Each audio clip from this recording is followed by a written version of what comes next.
Hello and welcome to Michigan Softball here on WCBN Sports 88.3 FM Ann Arbor. Dalton Pataki and Leo Blavin here for this first tilt of the ACC Big Ten Challenge here in Raleigh, North Carolina, as we are on campus at NC State. The Wolverines, Leo, start off with the home team, North Carolina State, the Wolfpack. Should be a good tilt.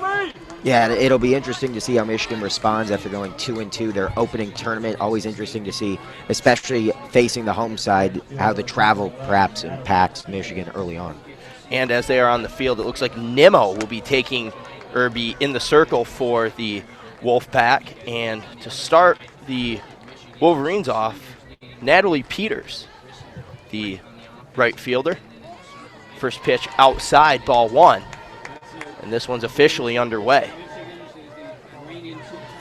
Both infielders coming in early on. Peters, such a threat running the base paths that the infielders have to try to keep her honest, playing in tight.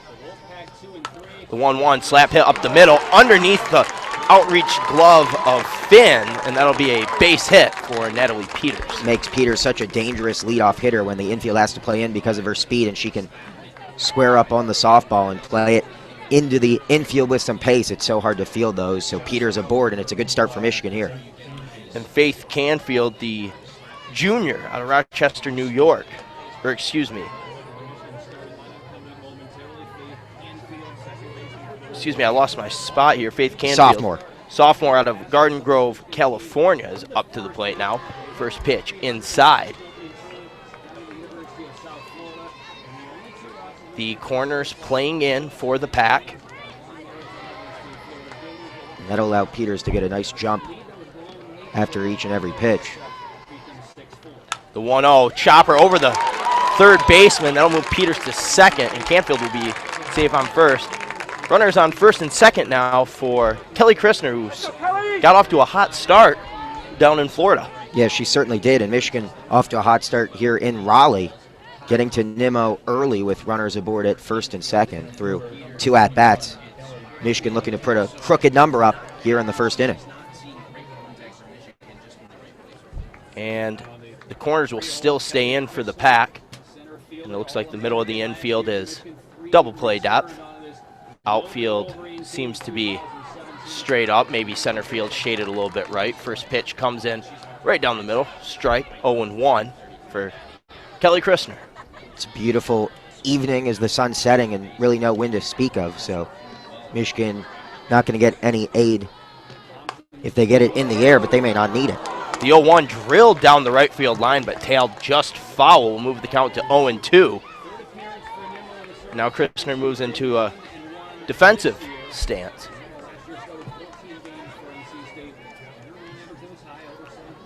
Peters at second, Canfield at first. As you said, Leo, we know Peters can run.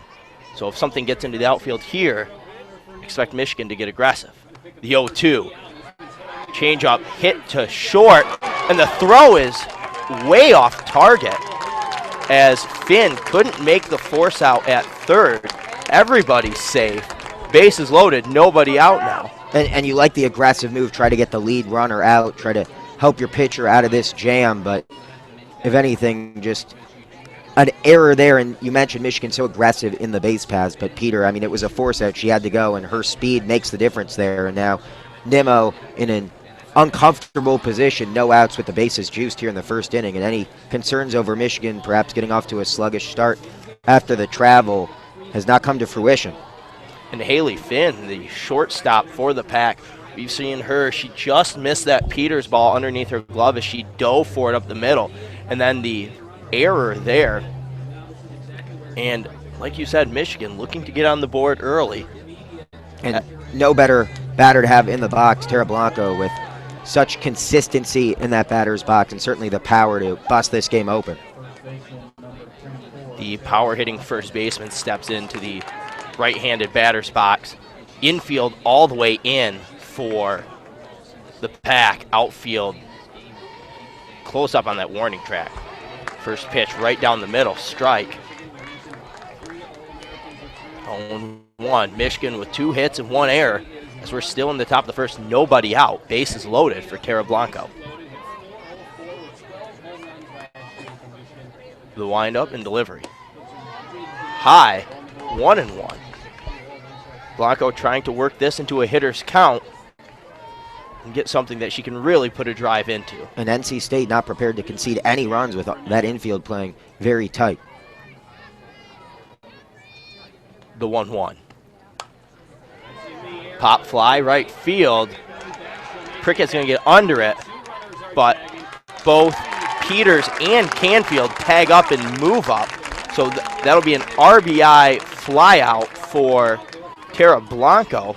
Yeah, good piece of hitting, playing it into right field, opposite from where she usually pulls the softball. So Michigan able to also advance runners with that play into right field, and a runner back in third, so another deep fly ball, and Michigan can make it 2-0. But a good start to put a run on the board in the first inning. Canfield on third, Christner still on first, 1 out, corners in.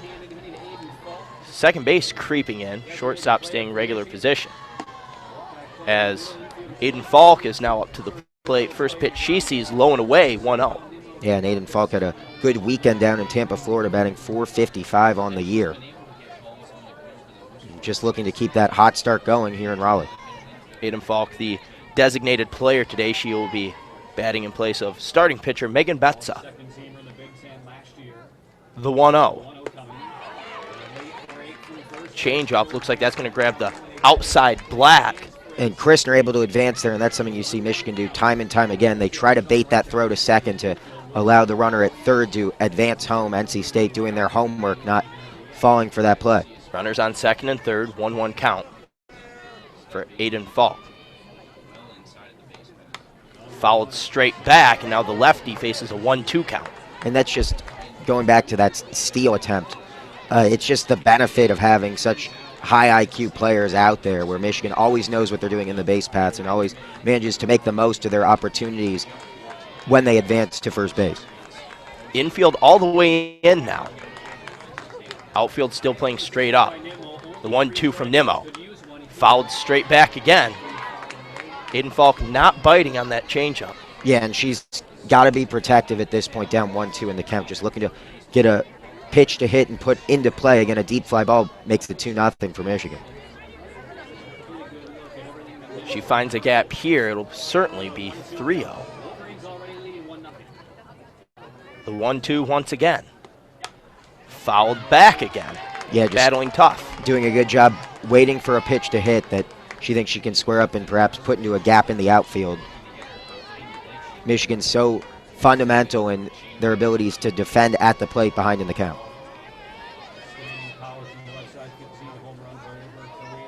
Nimmo wiping off her hand, maybe trying to get a little grip here on some type of breaking ball. The 1-2 fouled straight back once more. Yeah, great at bat. Great at bat, down 1-2 in the count, just running up that pitch count on Nimmo. And again, Faulk can afford to just wait for that mistake pitch if she can just continue to foul off these strike pitches, because these have been all strikes. She's not chasing anything out of the zone right now.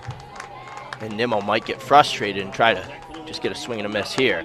And an inside pitch will be chopped straight to first as Balzer does the smart thing, corrals it in, runs down the line, tags out Faulk, and keeps the runners at second and third. Yeah, Cheyenne Balzer with a really smart play there, not allowing. Michigan is aggressive a team on the base paths as anyone, but her fielding there, not allowing the runner to come home. Now up to the plate, the fan favorite third baseman, Lindsey Morano. Runners on second and third, 2 outs. Top of the first, Michigan ahead already, 1-0. And Monty's still looking for a first hit of the year. This would be a big time to get it. First pitch, she saw a ball outside, 1-0. It looks like the defense playing straight up as you would normally see. The 1-0. Change up, missed high, 2-0.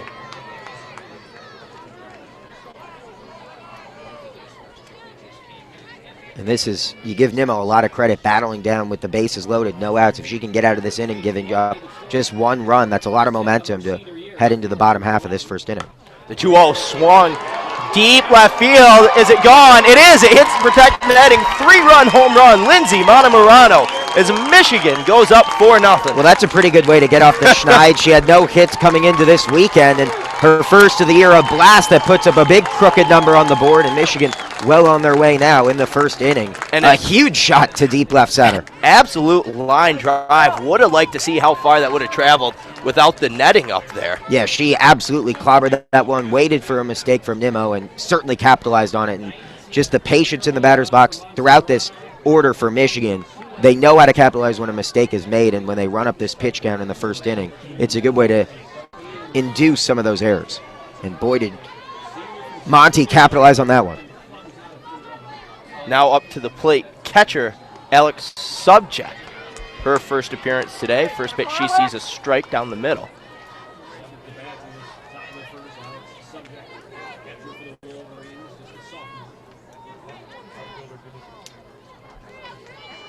Oh, 1 from Nimmo. Chopped up the middle. That's going to be corralled in there by Finn. The flip over to Balzer is good, and that'll end the inning, but not before Lindsay Morano can strike for a 3-run blast, putting Michigan up 4-0 after the top of the first. And for a Michigan team that over the past 3 years we've been at the university, we've been so accustomed to them winning a lot of games via the long ball, just the second home run of the year, but certainly a sign of things to come for Michigan. And no better situation to enter the circle for Megan Betsa than with a 4-0 lead through just one inning of play, and that has to give your pitcher a ton of confidence when she knows she's going to have solid offense backing her tonight. And Megan Betsa, just to go back to that tournament in Florida when she dueled against the Gators, so good, you know. One of the great performances really Michigan has had in a long time throughout all their teams. Megan Betsa, time and time again, when Michigan's needed their ace to deliver, she does it. And the biggest credit to her, too, is her longevity in games. We saw Florida go through a couple of pitchers, but Betsa was in there battling throughout the entirety. We saw it last year in the Big Ten tournament. She has the ability to go long in games and without allowing the opponent to put up a crooked number, you know, collapsing down the stretch. She's consistent and has endurance as well. And when she's on, when she can get that fast drop combo working, it's the best in the nation. Yeah.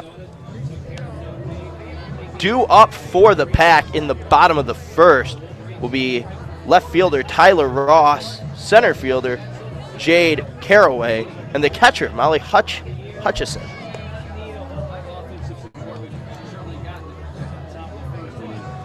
And big inning for NC State after giving up 4 runs in the first. The last thing they can afford to do is find themselves in a position going 3 up, 3 down, but Betsa certainly has the stuff to make that easily accomplishable.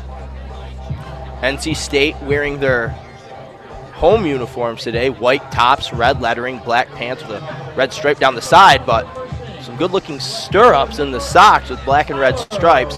Michigan wearing their new Nike uniforms, which are quite sharp.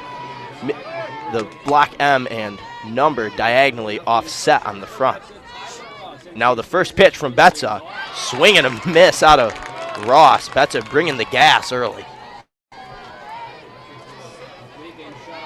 Betsa, so important for her to get dialed in early on, and when she's in control of her stuff, it's nearly impossible to put runs on the board. The 0-1 now to Ross.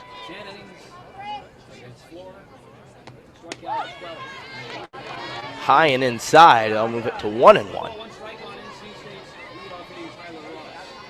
Important for these NC State hitters to try to get ahead in the count, force Betsa to work from behind, because when she gets ahead, you mentioned the 3-pitch repertoire she has, that all 3 can be delivered for strikeout pitches. The 1-1 high, 2-1. Ross working Betsa into a hitter's count. Yeah, 2-1, important to wait for a pitch to hit, because Betsa will try to get hitters to chase, so good at having a command for the zone and knowing how to extend it as much as she can in her favor. 2-1, swing and a miss out of Ross, 2-2. And now Betsa's in control. Betsa now 3 pitches to work with. here to try to get that strikeout. 2-2 coming from Betsa. Wind-up delivery. Foul down the left field line, deep foul.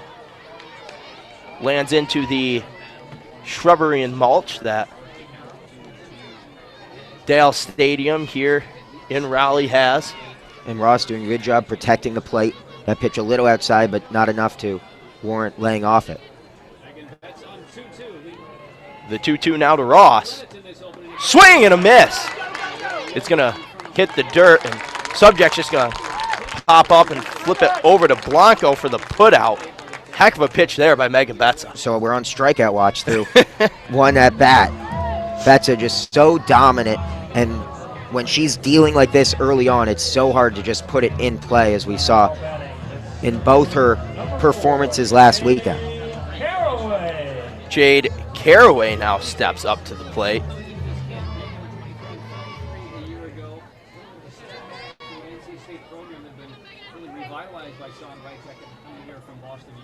The delivery outside. Caraway, a slap hitter. She got that little run up on the delivery. Yeah, and it's worth noting with Michigan having a quick turnaround. They're the first game tomorrow morning against Notre Dame, a game we'll have for you. Betsa trying to limit those pitches as well.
Welcome back from any technical difficulties you may have been having.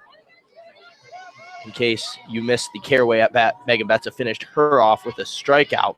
And now we move into the Hutchison at bat, where Megan Betsa is down 2-1 in the count. 2 outs here in the bottom of the first. Michigan leads 4-0. The 2-1, swing and a miss out of Hutchison.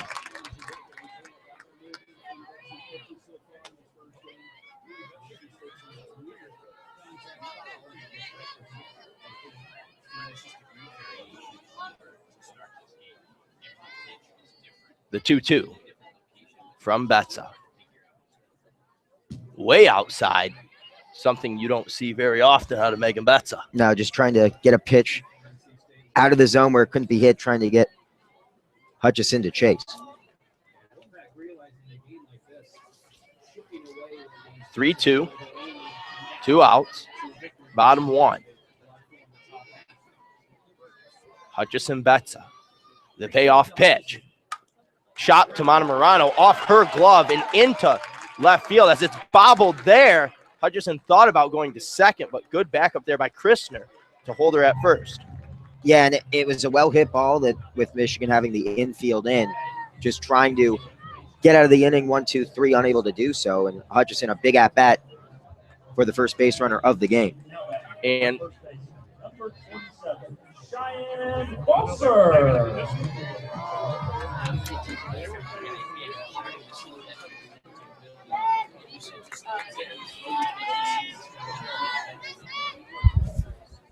so runner on first, 2 outs. First pitch here to Balzer, inside for a strike, 0-1. And with Michigan on top 4-0 here in the bottom of the first inning, just Betsa trying to get out of this inning unscathed.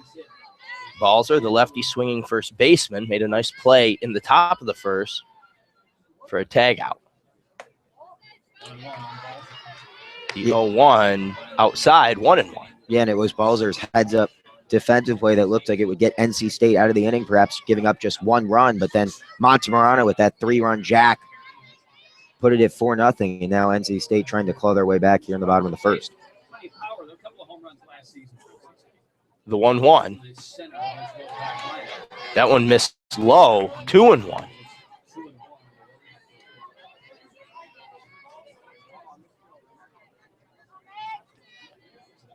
Hutchison on first.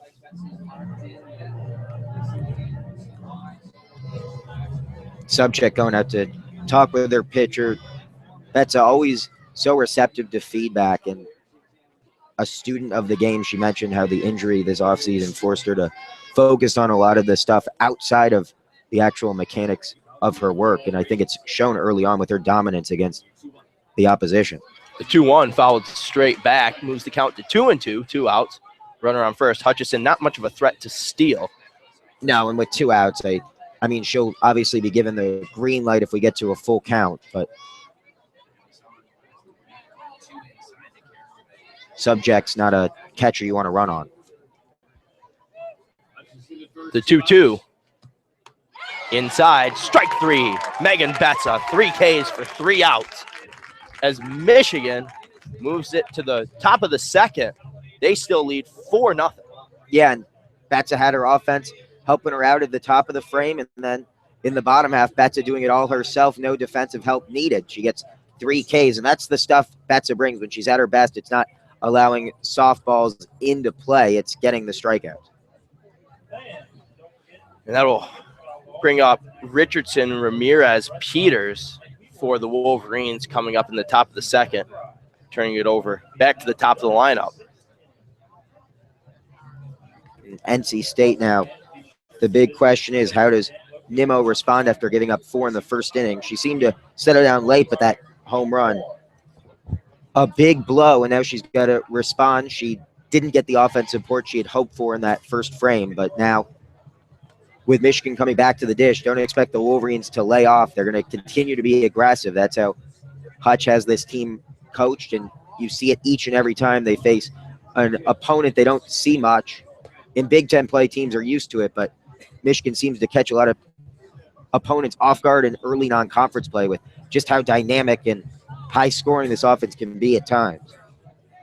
And like you said, that 3-run home run, such a blow, because just think about the outlook of this game after the first inning. If Nimmo gets out of there with only giving up 1 run, it's 1-0. And it looked like it. I mean, the bases are loaded with no outs, and if it wasn't for Morano's 3-run shot, I think you're right. NC State, even down 1-0, carries a lot of momentum into the bottom half and certainly the second inning. But and now after the bottom half, Megan Betsa looks absolutely locked in. And NC State knew they need their best from Nimmo and throughout their defense. Betsa's just not a pitcher who's going to give up a lot of runs. But to start down in a hole 4-0 and then have to face Betsa, it's going to be a tall task for NC State to get back in this game. Courtney Richardson, the sophomore outfielder, first pitch she sees on the outside black, goes for a strike.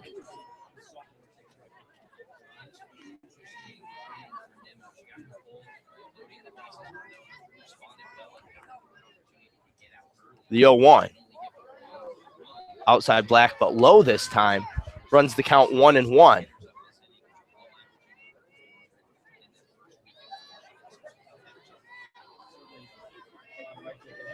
Nimmo checking her wristband for the pitch call.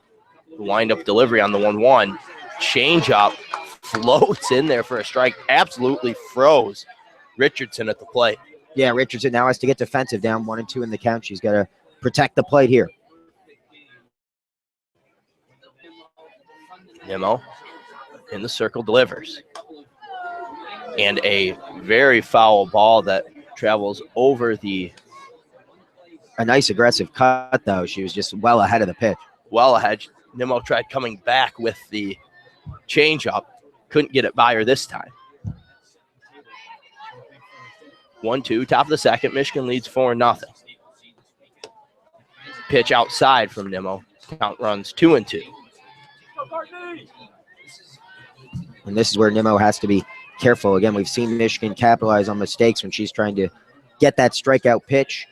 Michigan's just not a team that's going to strike out a lot. You got to let your defense help you out.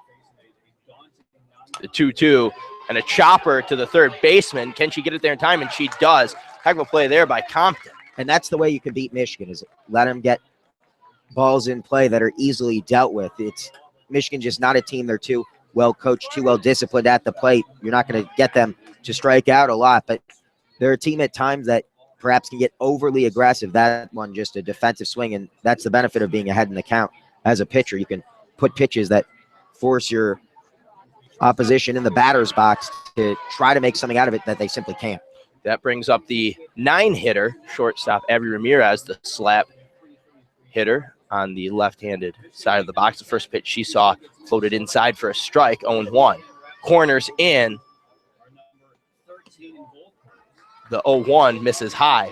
Both the corners and the middle infield are in, shading particularly to the edges. Yeah, Ramirez could make a case as the fastest player in this lineup, and in the 9 spot, the last thing NC State wants to do is allow her aboard with Peters in the on-deck circle.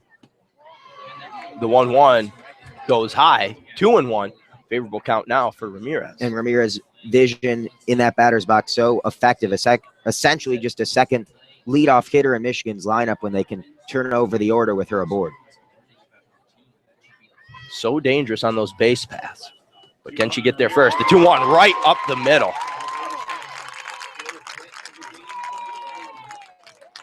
Excellent piece of hitting there by Abby Ramirez. Textbook almost. Yeah, Ramirez just taking what the defense gives her, got a pitch to hit, and saw with the infield in a big gap between the pitcher and her second and shortstop.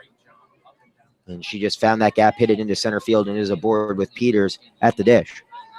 That'll turn it over to Natalie Peters, the right fielder. She had a single last time up. Right up the middle, past the outstretched glove of Finn. And a slap hit right up the middle again. That'll move Peters and Ramirez onto second and first. Two very dangerous runners for the Wolverines. Yeah, no activity yet in the NC State bullpen, but Michigan's having no trouble getting to Nimmo early on. This is a Wolverine side that at times you see perhaps go through the order pretty quickly in their first go-around before noticing some flaws in the opponent in the circle, but Nimmo giving Michigan pitches to hit, and they're taking advantage, just putting it in play, not trying to do too much with that. Canfield up right now. First pitch she sees looks like a curveball outside black. Will get just enough to get a call from home plate umpire Laura Nesteriak. 0-1 now to Canfield. It hit her, and that'll move all the base runners up now. Bases loaded, nobody out. Or excuse me, one out for Kelly Christner. And this is not the position Nimmo wanted to be in, but back-to-back innings, yeah, nonetheless. but that's just the unselfishness of Michigan. This is a team that is full of 9 players each and every time in the lineup that are willing to get hit by pitches, even with potential RBI situations. And now we see some activity in the NC State bullpen. First pitch, Christner sees straight down the middle for a strike. The infield for the Pack all the way in as they're looking to not concede any more runs. When we have time here. And it's another righty getting some action in the bullpen. Harley Hubbard, the junior, perhaps will be called upon because Nimmo just not getting it done. And it's our defaulter. This is a Michigan offense that at times so potent. They can hang 4 up on any inning. As Hutch has a talk with the senior center fielder, making that move to center field this year. Kelly Christner needs to be a leader for this Wolverines team all season. Yeah, she certainly does. She was sort of a secondary role in graduation year only. She was certainly as impactful at times as Sierra Lawrence and Sierra Romero, but last year a down year, and she's, as you said, has to be one of the players that stands out, and she set a high bar for herself with her sophomore year. As play is about to resume, Nimmo has bases loaded, 1 out, and Kelly Christner at the plate. The 0-1 outside makes the count even. Christner had the hit to Finn that caused where Finn threw it away. Fielder's choice into an error. Now the 1-1, deep fly ball. Right center field, that's gone. Another home run for the Wolverines, this time off the bat of Kelly Christner. Grand slam, clear them all. Yeah, Michigan getting to Nimmo here early and often with base runners in scoring position. No need to play small ball. Michigan using the long ball. 7 runs coming via the home run, the 3rd of the year for the Wolverines and the 1st of the season for Christner. Makes it 8-0 for Michigan. And like you said, this Michigan offense, just so dangerous, can strike at any time. Yeah, and it was unusual seeing them only get 1 run rule victory in an entire weekend, but they're well on their way to the first of this ACC Big Ten Challenge here, up 8-0. And as you mentioned, at the end of the first inning, Betsa dealing it at the other end, but Michigan perhaps not done yet. They've got 5 innings to put some runs on the board if NC State can't put a number up there as well. And I have bad news for Brittany Nimmo. It doesn't get any easier after Kelly Christner as Tara Blanco steps to the plate. First pitch she sees as a strike. 0-1. Michigan up 8-0. Top of the second, 1 out here. Next pitch way outside off the glove of Hutchison. And that'll be 1-1 now the count.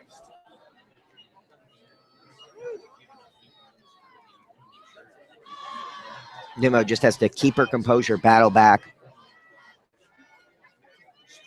As you mentioned, just still 1 out in the inning, so she can't let this one get any more sideways.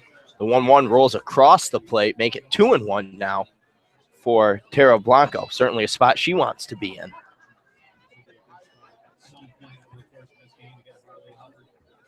Base is empty. She doesn't have to worry about putting it anywhere in particular. Just get it in play. And the 2-1 rifled right back at teammate Aiden Faulk. Nice play there from the on-deck circle to get out of the way of that one.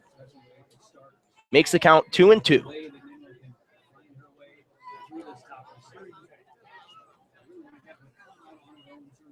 Now, Blanco's going to step back and call time as Nimmo was taking just a little bit too long with reading that wristband.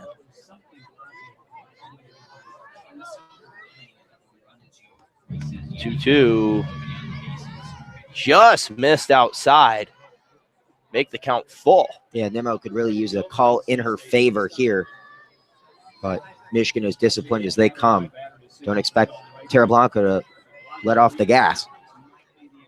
Now the payoff pitch for Nimmo. Inside, induces a swing and a miss out of Tara Blanco.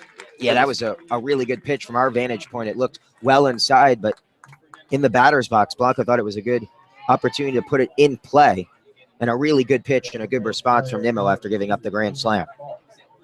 That'll put 2 outs in the top of this second inning. Michigan put on 4 more off the grand slam of Kelly Christner. 8-0 they lead as Aiden Faulk steps in the plate, and she flies one to left field. Backtrack, gone! And it's an absolute bombing here in NC State. 3 home runs early on for the Wolverines. Yeah, I was disappointed with only 1 home run last weekend. I'm very satisfied tonight, though. 3 home runs already through 2 innings, and the long ball coming to life here for the Maize and Blue. And none of them have been cheap ones either. They were, I was just going to say, they've been absolute bombs off the bats. And no wind to speak of. I mean, these are if anything, the wind is blowing in. What little wind there has been. What a blast, though. Go to opposite field and never a doubt off the bat.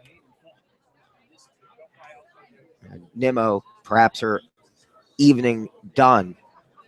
Again, it's a tough weekend to manage for these coaches because you know these pitchers are going to have to go in all likelihood at least 2 games, and when you see a game already at this point out of hand, it'll be interesting to see how Hutch handles Megan Betsa because Michigan has 2 games tomorrow. Does she want Betsa to go against Notre Dame or once again face NC State tomorrow afternoon? And with a 9-0 lead, she has a luxury of perhaps getting Leah Crockett or Tara Blanco up and ready. And it looks like we will have a pitching change here. Yeah, it looks like Harley Hubbard will, in all likelihood, enter the circle. She was the one warming up in the bullpen when it was 4-0 before that grand slam. And it looked like the second baseman, Molly Martin, came off the field. And they're going to do some moving around as maybe Nimmo might join the infield, potentially replacing Martin at second. And now for Hubbard, it's just about being economical with your pitch count, just trying to get through this game. I think at this point for NC State, knowing just how good Megan Betsa is, it's a difficult task to come back down 4-0, let alone 9-0. And I think for NC State, they just want to get through this game as quickly as possible without too much wear and tear and regroup tomorrow against a Minnesota team that looked really good earlier this afternoon against Notre Dame. We were talking about it on the drive here from Ann Arbor that we're perhaps looking at the 2 favorites to win the Big Ten this year, and they both happen to be in this Raleigh Regional. A good opportunity for the Michigan and Minnesota coaching staffs to get a look at each other.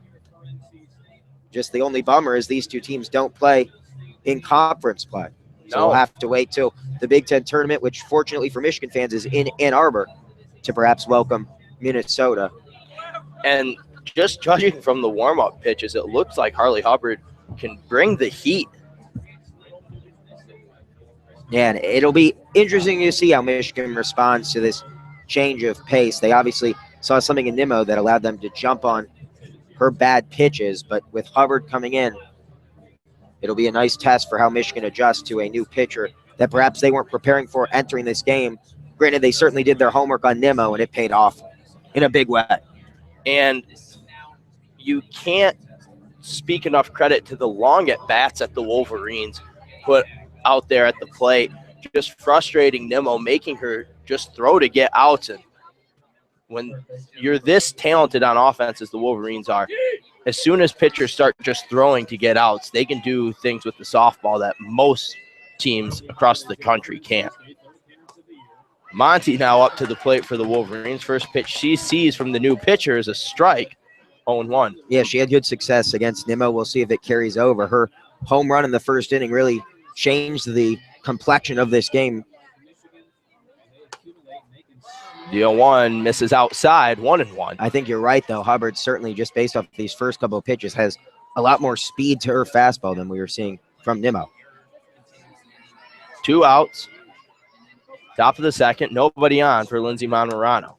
She fouls one back into the right, scaring some fans walking by. And we should note a great crowd here in attendance tonight. A lot of Michigan fans, certainly one of the best fan bases in the country for softball. But even at the Minnesota-Notre Dame game, there were more Michigan fans than any other fan base in attendance. And they always travel well. And I know the team certainly appreciates it, and we appreciate them following our coverage as well.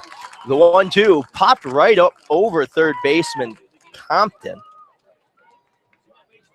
And that'll be, Nimmo. Nimmo's been moved to third.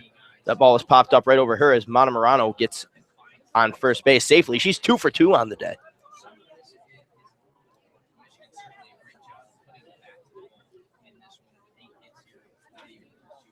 It looked like Nimmo got moved from the pitcher's mound to third. And then the corresponding move after that would be Compton to second base.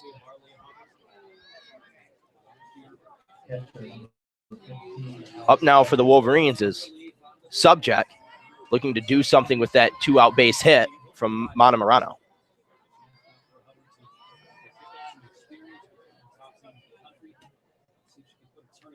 First pitch she sees from Hubbard. Swing and a miss. 0-1. In real time, this half innings run probably a good 20 to 25 minutes. And if Betsa indeed comes back into the circle, how does she respond to the extended layoff? Obviously, she can afford to slip a little bit, but I know her mentality is always she wants to dominate in the circle. How does she keep the momentum going, though, from the first inning, given this extended layoff where she's just been sitting in the dugout watching her team give her a lot more run? The 0-1 was fouled back and out of play. Runs the count now 0-2.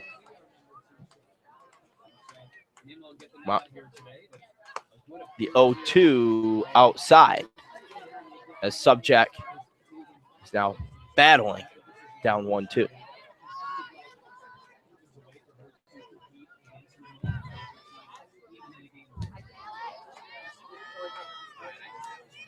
Hubbard checks the wristband.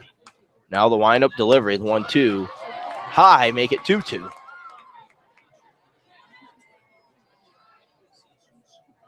Crowd has yet to exit this game. They want to see more softball, and we're excited to bring it to you.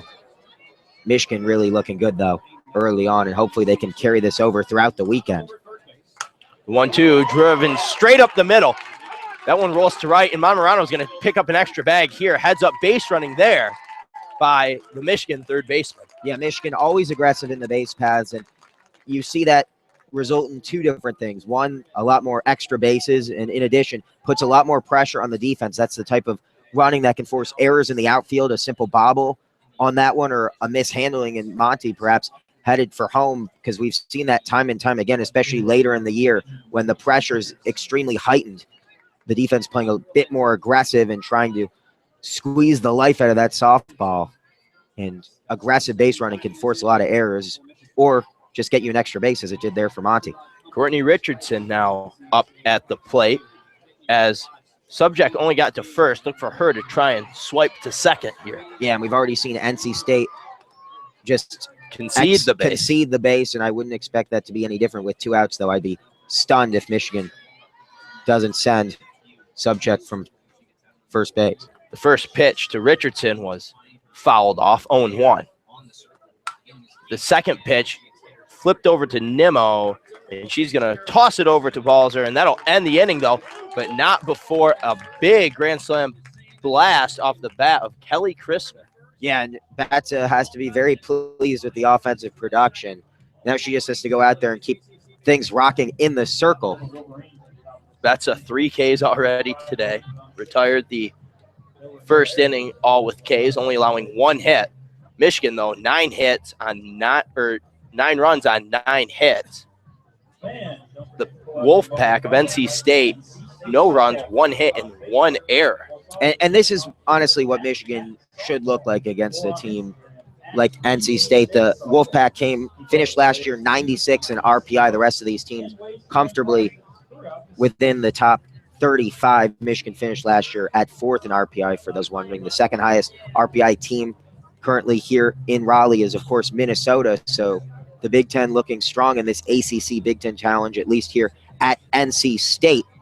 But NC State just doesn't have the talent to match Michigan, and Michigan should be looking this good against inferior opposition. The question is, of course, come Big Ten play, will Michigan have enough wins in the non-conference? Because these wins so important, and it's why Hutch schedules such difficult opposition each and every year, because things like RPI matter in terms of Michigan not only hosting a regional, but trying to host super regionals and give the home crowd an opportunity to provide an extra edge that Michigan certainly has benefited from throughout Hutch's tenure in Ann Arbor. For the Wolfpack coming up in the bottom of the second inning, it will be more Nimmo Compton. And this is a Michigan team that just looks loose. They look confident right now in the outfield, dancing to the music. And it's got to be a freeing feeling for a defense knowing you perhaps have the best strikeout pitcher in the country in the circle. You may not be tasked to do much, especially if you're in the outfield. Yeah, even the single off Hutchison wasn't anything too spectacular. No, it found a small gap between the third baseman and the shortstop. But outside of that, there's really been nothing too difficult for the Michigan defense to deal with. And I think Megan Betsa prefers it that way as well, even though she knows she has great defense behind her. She loves to run up that strike count. So they break from the mound. The outfielders moving back to their respective positions. And how quickly does she get back in her rhythm given the layoff between her first half inning and this bottom of the second? She's got a 9-0 lead, though, so she can ease back into it. Jessica Moore, the designated player, hitting in place of former second baseman Molly Martin. The first pitch, a drop ball for a strike out of Megan Betsa.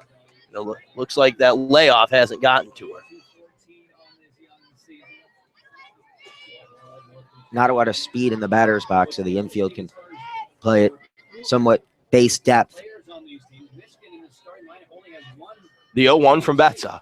Gets a swing and a miss. 0-2.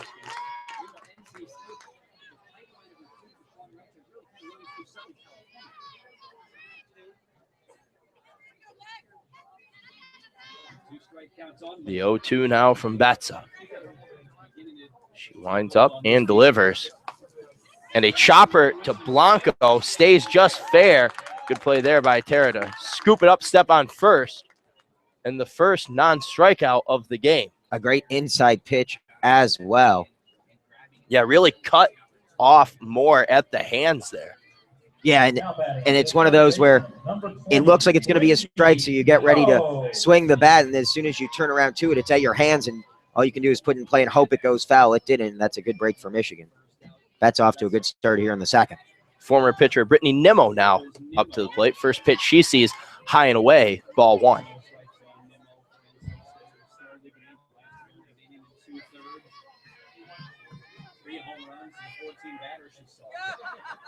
Michigan, you see a lot of smiling faces out there on defense as they know that if Betsa can keep doing what she's doing, this one's well in hand. The 1-0 is going to miss low, 2-0. Brittany Nimmo maybe trying to get back some of the runs she gave up in the first two innings. Certainly has a reason for motivation. And again, I think it's interesting to see how Hutch handles this situation at this point with the game comfortably in hand. Does she give Betts a rest and give her an opportunity to perhaps go 3 games this weekend, although she's certainly comfortable with Tara Blanco pitching 2 of these games this weekend as well, as was the case in Tampa. Betsa got a strike on the inside corner, moves the count to 2-1. Now the 2-1 pitch coming. Inside, gets a strike call there, 2-2, count even. Yeah, and Betsa just really feeling that strike zone right now, painting the black on both sides of the home plate. One out here, no one on base. So Megan Betsa looks to pick up her 4th strikeout of the day here. Nimmo on the ropes. The 2-2, give her 4, swing and a miss out of Brittany Nimmo. Yeah, she's dialed in right now, and it's almost impossible to square up a pitch of that speed with that kind of movement. So dangerous. When she's ahead in the count, it's almost impossible to do anything but foul it off and just try to delay the inevitable, which is the strikeout from Betsa, as you said, number 4 this evening. Alyssa Compton, the now second baseman, up for the first time today. First pitch CC is right down the middle, 0-1.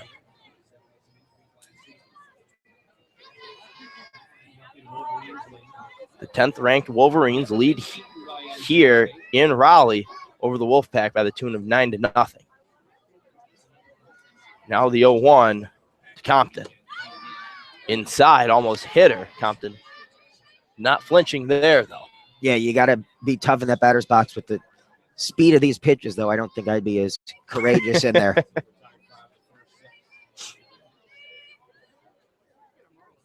The 1-1. Betsa sets, winds, delivers. Fouled straight back, 1-2.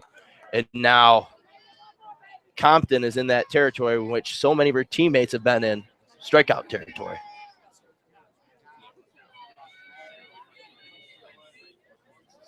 Betsa looking to make it 5 on the evening. The only reason it's not 6 is that weak tapper down the first base line. And the 1-2. A handful of strikeouts for Megan Betsa. She picks up one for the thumb, her 5th of the day. I mean, that's just impossible to hit. And the batter just no chance behind it and not able to get any sort of contact as it was outside the zone with a lot of movement as well. Megan Betsa feeling it this evening. And good luck for NC State down 9-0. Things not going to get any easier in the batter's box. Megan Betsa is dialed in. And something you're seeing out of the swing and miss strikeouts is they aren't good-looking swings either. No. They are lunges. They are getting caught inside. Megan Betsa just absolutely dialed in. I mean, when you have 3 strikeout pitches, it's impossible. You're guessing up there. You're guessing, or even worse, perhaps hoping. You're hoping either you're going to see a fastball and you can square up to it, and if it's not, which I think we've seen a couple of these off-speed pitches that have caused problems, and that's when you tend to look foolish. You're waiting for the speed, and then you're either well ahead or well behind if it doesn't come. And that's when she's at her best is untouchable, and we're just seeing that tonight. The number 9 hitter, number 1, Abby Ramirez, will lead us off in the top of the 3rd here, followed by the top of the order, Peters, then Canfield. Ramirez had a slap hit up the middle her first time up. Michigan already with 9 hits through 2 innings, looking to make it double digits here. And as we talk about Hutch, just a mastermind with the lineup, and Abby Ramirez, who really functions as a second leadoff hitter, will lead off the inning, looking to turn it over, as she so often does with her on base. Her and Peters this year, if they can both consecutively get on base, causes so much stress on a defense. Especially if Christner keeps it up the way she is. She's going to have a lot of opportunities to rack up RBIs here with runners aboard. And Monty, we already saw take advantage of runners on the base path.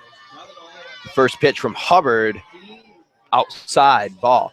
Hubbard's throwing nothing but fastball so far.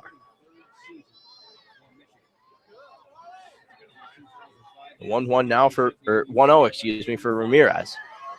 Misses low, 2-0. Abby can now get a little picky with the pitches.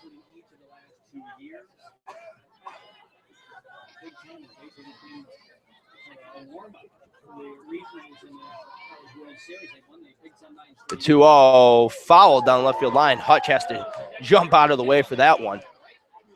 And make no mistake, even though Michigan's on top 9-0, don't expect them to really change anything up. They want to continue to get better, to continue to work at it, because NC State is still a good program and a good team that Michigan, whenever they can have the opportunity to compete against some of these top programs that they won't see often in conference play, they have to take advantage of each and every of these opportunities. And that's why you see Michigan basically traveling across the country early on in the year with what's normally a snow-covered diamond back in Ann Arbor, although they could have hosted it this weekend as well. The 2-1 missed high, 3-1. Now the 3-1 hit straight at Nimmo. Nimmo gathers it, flips it over to Balzer, and that'll put away Abby Ramirez. 1 up, 1 down in the top of the 3rd for Hubbard. Good start to the inning for Hubbard. Ramirez is such a tough out, especially when she puts it in play, but good defense behind her as well. But that's the start Michigan or NC State needed to this 3rd inning of play. An excellent job there on the hot corner by Brittany Nimmo. If there's any type of bobble on the field or the exchange, Abby Ramirez beats it out 9 times out of 10. Now we see Peters up to the plate. And these two batters put so much pressure on a defense. You see the infield coming in, and we've already seen Peters exploit that with comebackers right back towards the circle, that big gap between second and short. The first 2 pitches she has seen has grabbed the inside corners. 0-2 now on Natalie Peters.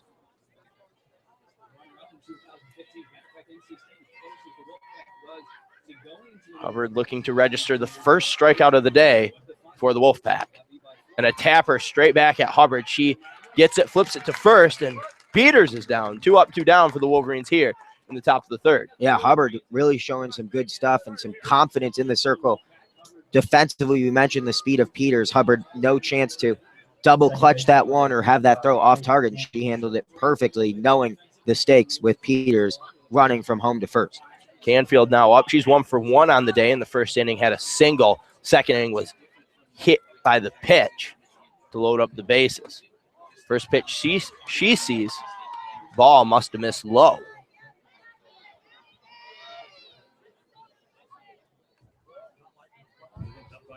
The defense playing straight up.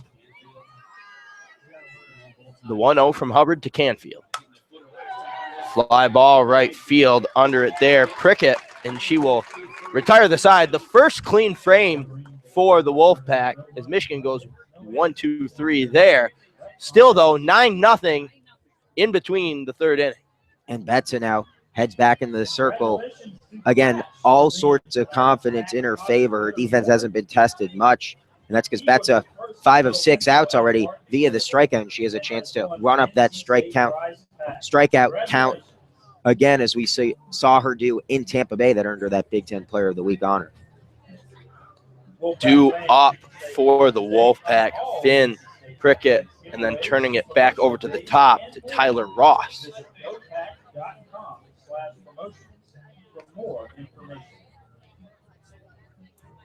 It just has to be so difficult to game plan for these Wolverines. And we want to thank all our listeners back in Ann Arbor and across the country listening to, I guess, anywhere in the world. YouTube, they got pretty much anywhere. Just a reminder, our fundraiser at our station, the reason we're able to make 11.5-hour drives from Ann Arbor to Raleigh like we did for this weekend series, just once again, the number, our fundraiser ending this Sunday, 734-765-3500. Just mentioned the Daily Sports Reporter, WCBN Sports. They do keep a tally of that, and if we can defeat some of those music shows for donations, it speaks volumes to the impact our coverage provides to you, the listener. And hopefully you're enjoying this as much as we're enjoying bringing it to you, and Michigan dominating once again on the softball diamond. Makes it all worthwhile. I know Jeremy and Mo certainly enjoyed their trip to South Florida. I think the only complaint we have is the weather's so good in Ann Arbor, we didn't really get to brag to anyone back home about heading south. 60 degrees and not a cloud in the sky for 6 p.m. here as the sun is finally starting to set off to our right. The lights have been on now for, I would say, a good 30 to 45 minutes. And the lights in the press box just come on. Poetic. Poetic indeed.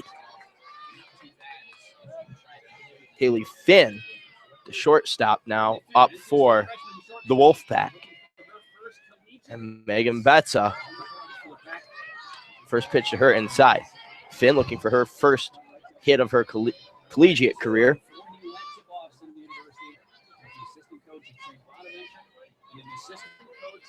And a tough pitcher to get that first hit against.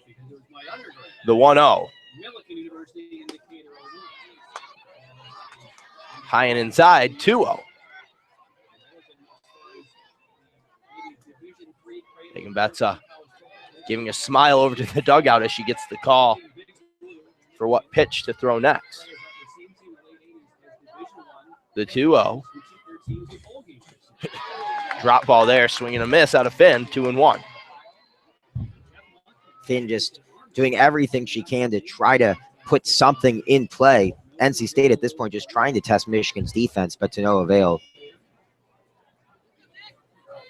The 2-1 from Betsa. Curveball for a strike, and the confidence in the off speed out of Megan Betsa. Will throw at any time, any place. And at 2-2, Betsa not afraid to waste a pitch here and run the count full with her command. Finn now has to play defensive.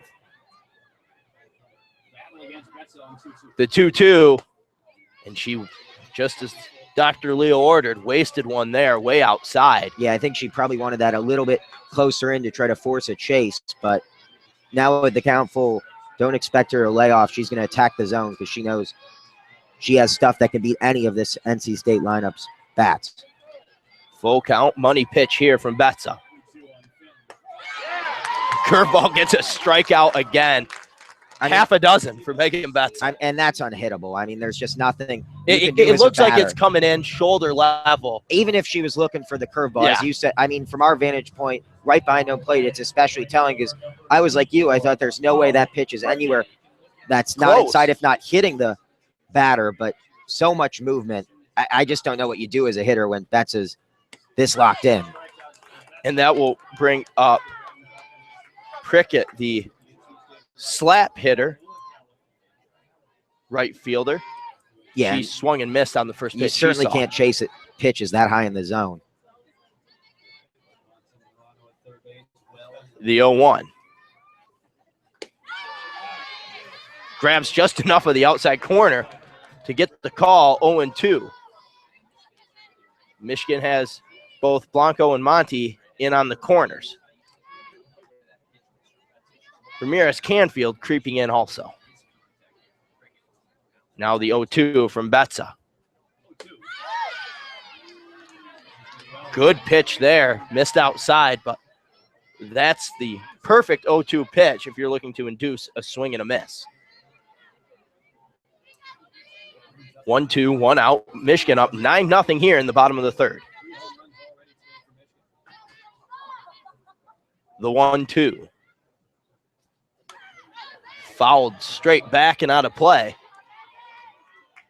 With the window closed in our press box, we're not going to have an opportunity to make any plays this weekend. But really one of the first foul balls we've seen get up and out of play. NC State just struggling to make contact, but good defensive piece of work there.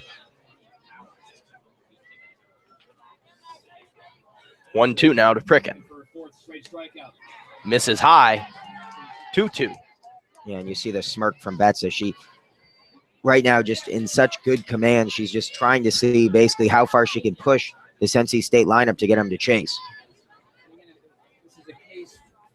2-2. Now to Prickett. And a swing and a miss. And it was picked up off the dirt there. 4 straight strikeouts for Megan Betsa and 1 for every day of the week. Yeah, and I guess they're going to say it was a clean catch, no throw even asked for from subcheck. That'll turn it back over to the top of the lineup, Tyler Ross. She, as you might have guessed, struck out to lead the game. Betsa through 2 2/3, just absolutely untouchable. Again, the only out that's come in the field of play was a weak dribbler off the basically the point of the bat where there's still hand wrap. And Megan Betsa just locked in as always, starts off Ross with a drop ball, gets a swing and a miss there. 17 strikeouts last weekend, well on her way to that number through 1 game this weekend. The 0-1 misses high, 1-1.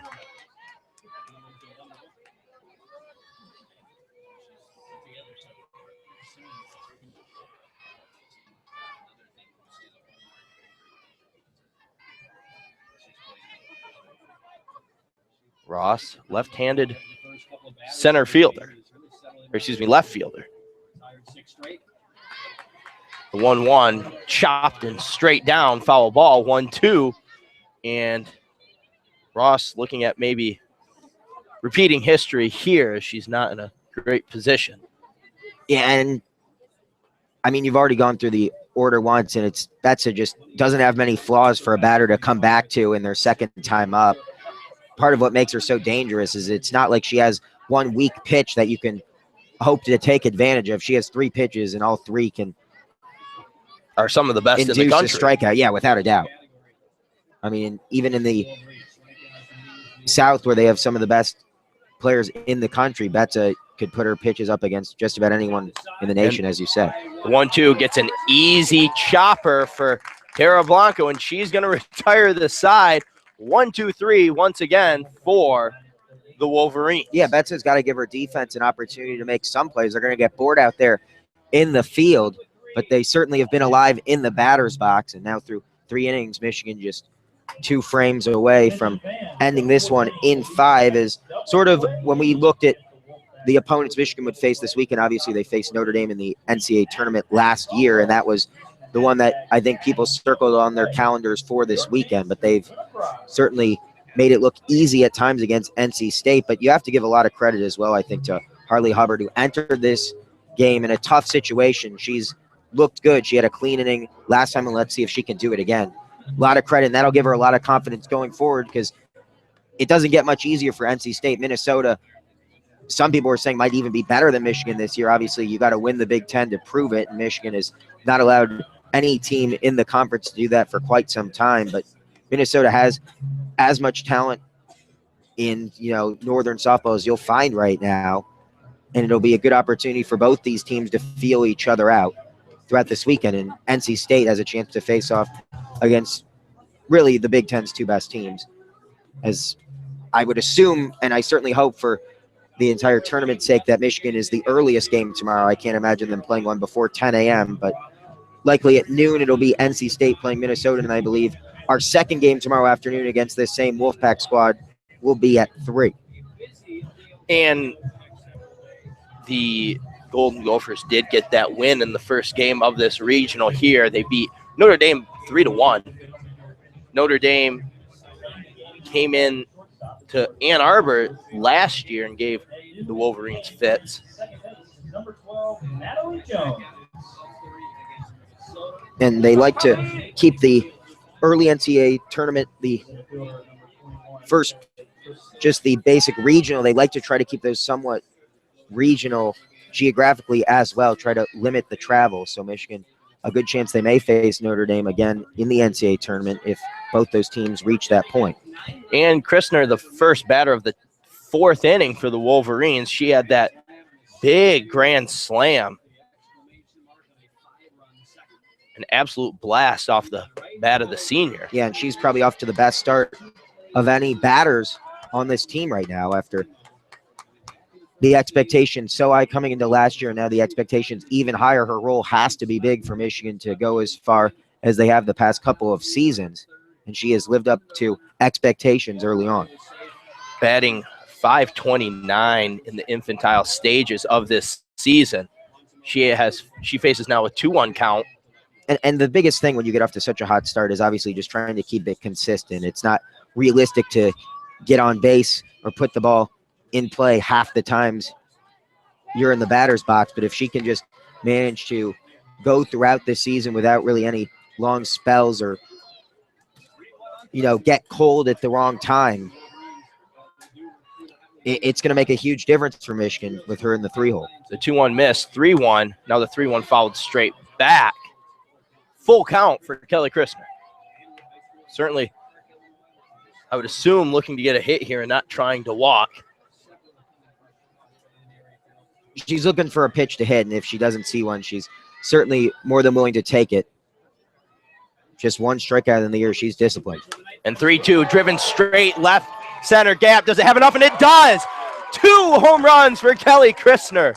It got out quickly. I wasn't sure if it would have the distance. It certainly does, and 2 home runs on the day, and just as we're trying to temper folks' expectations, she gets her 2nd home run of the night.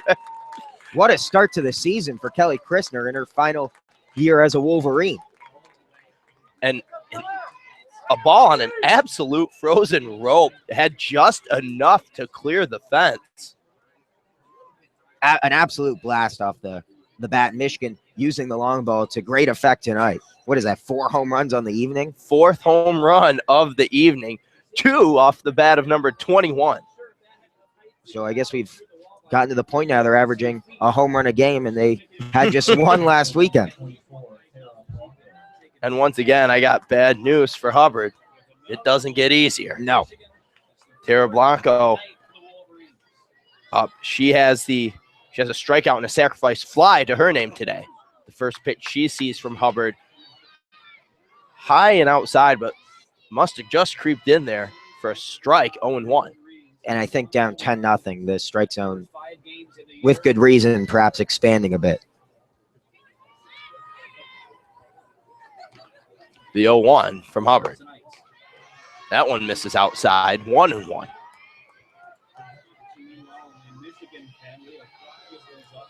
Aiden Faulk warming up in that on-deck circle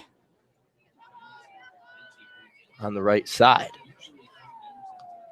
1-1 misses way outside. And we got some activity in the Michigan bullpen as well. Crockett up, going to work. And as we said, I don't think you can rule out Betsa perhaps going 3 games this weekend. And if they can get Crockett in here and limit Betsa's work on the evening, wouldn't be surprised to see her come back tomorrow morning as the starter. But, of course, Tara Blanco, not a bad alternative either. The 2-1 gets a check swing out of Blanco. Appeal down to the first base umpire. Says she didn't go. Moves the count 3-1. Sally Keller down there at first.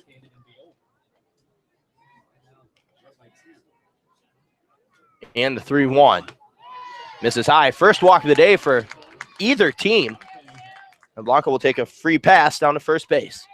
A nice, patient at bat, given that some of these pitches have certainly been of the Wolverines' liking. You have to give Blanco a lot of credit for just staying in the batter's box, knowing what pitch she wanted to drive, and if she didn't get it, to lay off it. And just as good as a hit is a walk, and Michigan will take an opportunity to get some fresh legs on the base path. That will be the freshman Gonzalez coming in for Tara Blanco.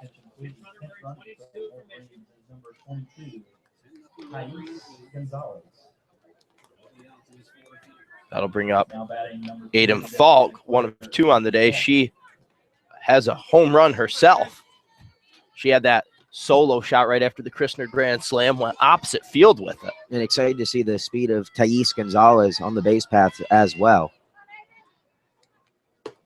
And a swing and a miss on the first pitch that Faulk sees. And would love to see Michigan give Gonzalez the green light here. But with how well the Wolverines are hitting the ball right now, I'm not sure you need to steal to advance her. And the 0-1 misses outside, 1-1. And at this point, you almost wonder if it's not so much trying to get runs as much as working on things like stealing. And Michigan's not a team that's afraid, even in the big moments, to, pinch run. They have players, and when you have this depth, you have players whose roles are going to be, especially early on in their careers. As you mentioned, Gonzalez, a freshman. Her role this season very well might be just a base stealer and someone who Michigan can use to take advantage of lackadaisical defense. The 1-1 was on the outside third of the plate, grabs enough for a strike. 1-2 now for Aiden Faulk. And she follows the 1-2 straight into the netting towards the NC State dugout on the third base line. Gonzalez has not attempted to steal a base yet this year. And with the count at 1-2, I wouldn't expect to see her running on this pitch either. No outs here still in the top of the fourth. Michigan leads 10-0. The 1-2, chopper to first baseman. She picks it up, and as she tries to throw it to second, hits Gonzalez in the back of the helmet. All runners will be safe, and now there's time to make sure the freshman is all right. Yeah, and good to see that she popped up right away, but obviously you never like to see. I mean, it was a hard thrown ball trying to get the out, and Gonzalez safely in her own base path. You saw the helmet come off for a moment, but it appeared that the helmet absorbed the majority of that impact, and hopefully she's all right, but important to check on her. And balls are maybe not making the right play there. A lot of times with a runner on first, first basemen are told anything where you have to range to your right, let it go and let the second baseman get. Much easier to turn a double play or even get the force out, because that's a tough throw to try and throw. And I think it's just tough to overrule impact. And NC State, as we've seen, as you saw with that error in the first inning, as aggressive as Michigan is on the base paths, it appears NC State a very aggressive defensive team that's always going to look to try to get the lead runner out. Just against Michigan, that's especially difficult. And now you're just giving extra life with no outs, now runners on first and second. Michigan's going to press your defense to the brink, and right now NC State just not able to handle that pressure. But I do like to see the aggressive play, trying to get the lead runner out, especially with the game already out of hand. No sense in trying to make the safe play. You get aggressive, and they can afford to do so given the deficit they face. And Nikki Wald now into pinch run for Faulk. As Lindsay Morano, the leader of this home run parade we've seen here, she had a 3-run blast in the top of the first. Steps to the plate with runners on first and second. Nobody out. Michigan leading 10-0 here. And the first pitch to Morano is going to catch enough of the outside plate for a strike, 0-1. A lot of speed on the base paths as well. Double steal coming? I would be surprised at this point, but you never know. And Michigan certainly is capable a team as any to try to perform that. And I just Hubbard think, stepped off the mound for a quick second. I just think with how well Monty's hitting right now. Monty pops one over to right field. It's going to be a tough play for a diving Prickett, and she has it. Both base runners, though, heads-up base running are going to advance. But a heck of a play there by the right fielder, Macaulay Prickett. Yeah, an absolutely spectacular effort in a play that need to be made if that ball gets by, or Michigan's putting at least 2 on the board with the speed on the base paths. Good base running awareness, though, as well. You mentioned Michigan perhaps a double steal on. Obviously not the case, and that would have cost Michigan likely the inning. But both players advancing, and I have to be honest, I thought that was going to drop, but Michigan's base runner is a lot more conservative and smart than I am. They held up and took advantage of the diving effort. It was fairly close to the infield, but having to lay out your body on the field didn't allow her to pop up in time to get a throw on target. So Monty moves both base runners over. That'll bring up the catcher subject as Gonzalez on third, Wald on second. Subject 1 of 2 today. She had a single right up the middle in the second inning. First pitch she saw was a ball, 1-0.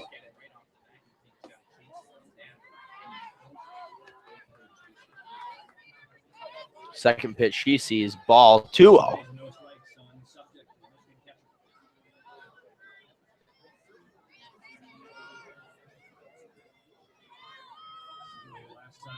Now the 2-0 from Hubbard.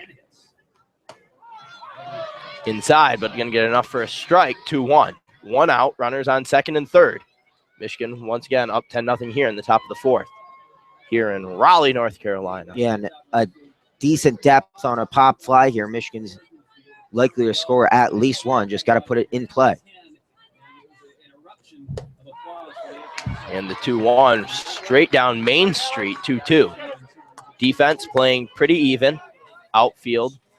Hubbard's got to be careful here, too. We've seen when it looks like perhaps the NC State pitcher can get out of the jam, you just can't afford to make a mistake because Michigan will make you pay. They've done it time and time again this evening.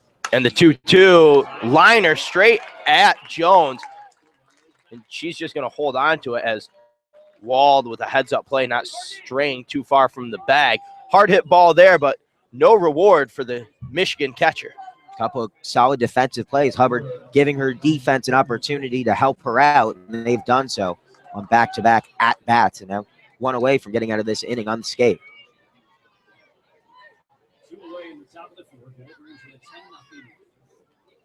And with 2 outs, the first pitch to Courtney Richardson is going to be blown away, but called a strike. 0-1.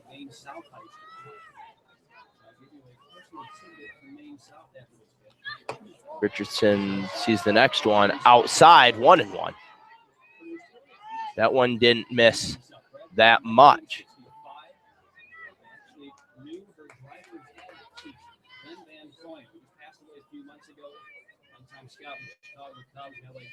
Two outs, runners on second and third. The 1-1. Oh, liner off the glove of Hubbard, but brought in there by Finn, and she's going to zip one over to Balzer to end the inning, but not before Michigan can put up one more off the bat of Kelly Christner. 10-0, Michigan leads here in the middle of the fourth. 3 really solid defensive plays, and Michigan's going to test her defense. We've talked about it throughout this game. NC State passes there with flying colors, helping out Hubbard as she gets out of that jam with just 1 run conceded in the fourth. You're not going to see many strikeouts from these Michigan batters against inferior pitchers, let alone pitchers that are on the same level. Yeah, Michigan just 18 strikeouts on the year coming into tonight's game.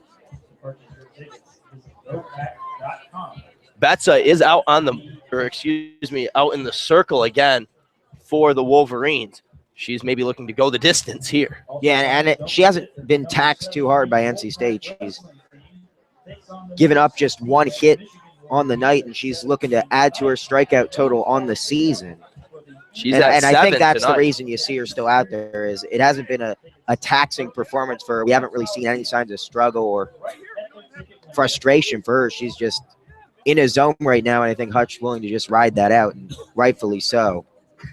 When your pitcher's playing this well, you're almost doing her a disservice. You don't want to pull a pitcher just because she's playing too well. Finish this one out.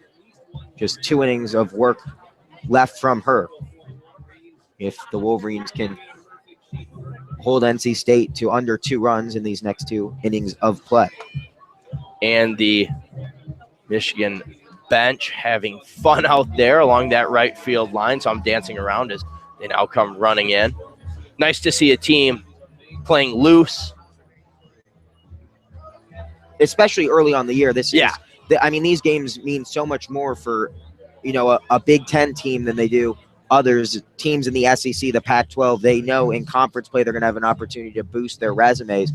Michigan, in all honesty, just doesn't really have those opportunities when they start playing, the in-state schools as well as Big Ten competition. It's expected for Michigan. A weekend where they don't get a sweep is a disappointment.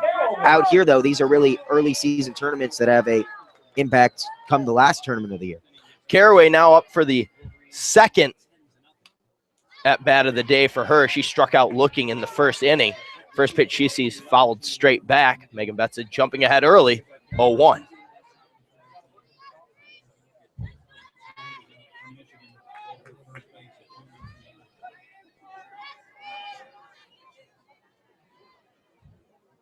Now the 0-1 from Megan Betsa. The corners are in for the Wolverines. Grabs enough of the outside black, 0-2. Megan Betsa looking to get to her 8th strikeout of the day. Trying to make Caraway a repeat victim.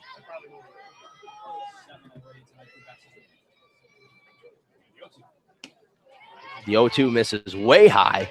1-2 now.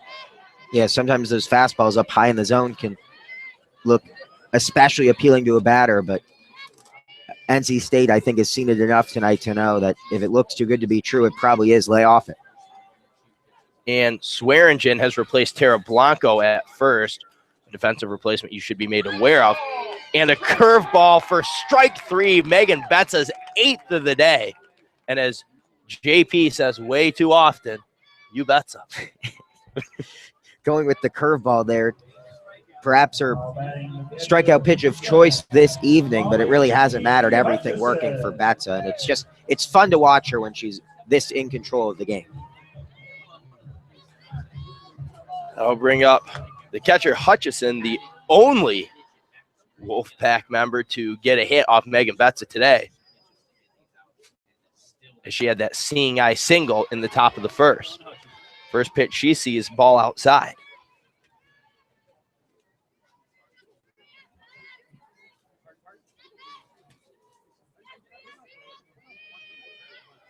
The 1-0 now for Hutchison.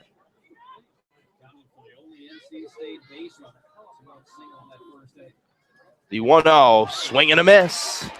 Megan Betsa gasses one by her there. Yeah, it's just good luck for NC State at this point. Almost going up, eyes closed, just looking to make contact because Betsa's just giving them nothing to hit. No, you haven't seen too many pitches come right down Main Street that haven't had any movement on them. The 1-1. Inside, 1-2. And Hutchison finds herself straight in the middle of the danger zone. Yeah, and you can't really fault NC State too much. It's not like they're missing opportunities. Betsa's just not giving them anything to hit right now. She's just too locked in.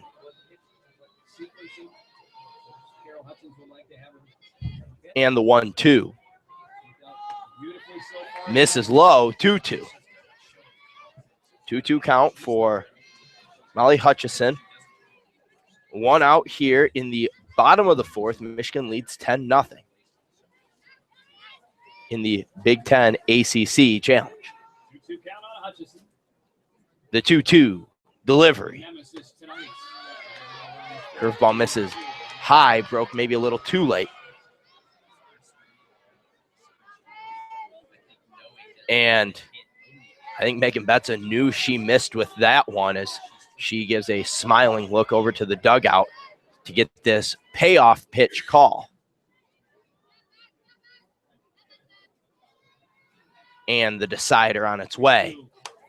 Popped straight up. Morano is going to camp under it. 2 outs here in the bottom of the fourth. Probably the best contact we've seen from NC State today. They got it in play, but that's just even the pitches that have been hittable, they haven't been anything NC State could do anything with. No, just excellent control. And the times we have seen Megan Betsa struggle last year and throughout her career were just days she hasn't had her control. The stuff has always been there. It's about the control. But coming into this season, that's been a big focus for her. And the first pitch now to Cheyenne Balzer, the first baseman, misses low, 1-0. She struck out looking in the top of the first. 2 outs here, bottom of the fourth. Now the 1-0 from Betsa. Swing and a miss on one at the eyes. Balls are maybe just a little antsy to try and if you think you can put one of these out into center field, you do so. It just looks can be deceiving. Now the 1-1 from Betsa. Windmill deliver, fouled back into the left out of the stadium.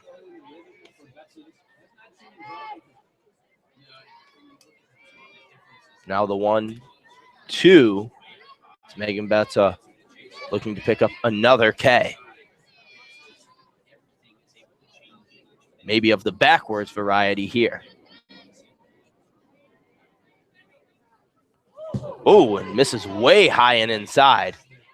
2-2. Yeah, just a little loss of control there. Perhaps trying to throw it a bit too hard. Maybe trying to gas one by the big swinging first baseman for the Wolfpack. As Subcheck is going to head out and check Betsa. And now a assistant coming out to check Betsa. Leo, any idea why an assistant would come out here? Maybe just after seeing her so locked in, maybe seeing a pitch that off, want to make sure that Megan Betsa's all right? Yeah, I think Brundage just going out there to make sure she's all right. Yeah, I don't think there's any mechanical changes that need to be made given how well she's played tonight. Just wants to make sure even the most minor of injuries, no sense in keeping her in. But and how good to see her back out there. And how good is Megan Betsa? Just a bad pitch induces a visit from the trainer. And the 2-2 outside corner, and Balzer is going to get punched out there for Megan Betsa's 9th of the day. Wow. Yeah, I mean, she's locked in. It's become the norm when Megan Betsa's on, and it's this easy for double-digit strikeouts is to be expected. And she's making it look easy right now. As we head to the top of the 5th, Michigan finds themselves ahead 10-0. I mean, right now she's averaging 12 strikeouts a game. For 3 appearances. It's otherworldly. Yeah. Michigan can get through the top of this inning if they fail to put up any runs and hold North Carolina State to 2 or less in the bottom of the 5th. That will be the end of the game by way of the mercy rule.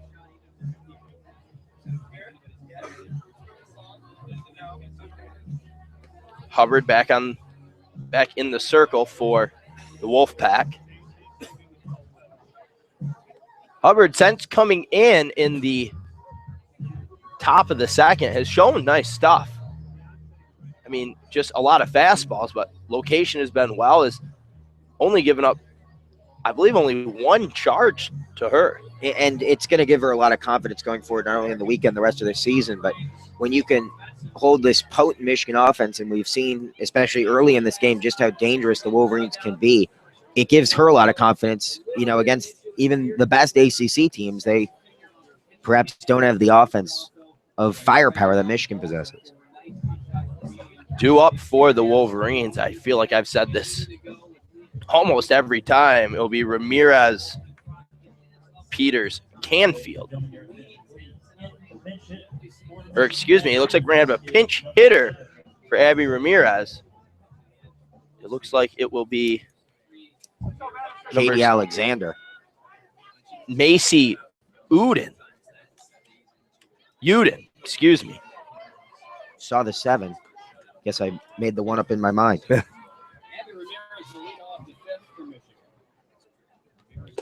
Now Uden, the first pitch she sees of this tournament is a strike on the outside corner. Uden, a slap hitter similar to Ramirez. Just her second at-bat of the year. And what a fine time to get some work for the underclassmen.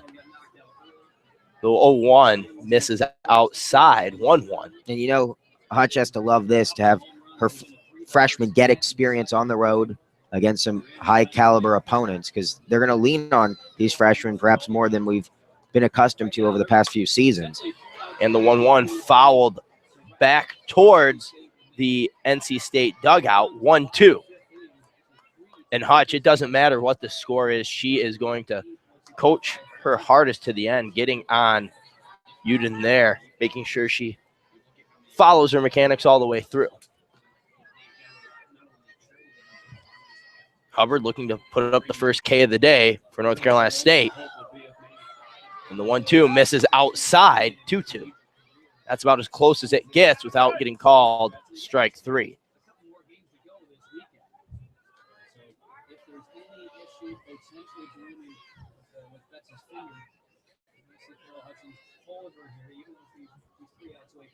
The 2-2. Swing and a miss, and the first strikeout of the day for the Wolfpack. And Hubbard flashes a grin there in the circle. Yeah, she has to be feeling good about her performance. Obviously, the game not going to go her team's way tonight, but she's looked really good in replacement of Nimmo. Maybe the only positive that NC State could get out of this game. That'll bring up the leadoff hitter, Natalie Peters. She is 2 of 3 today. And she fouls one off down the left field line.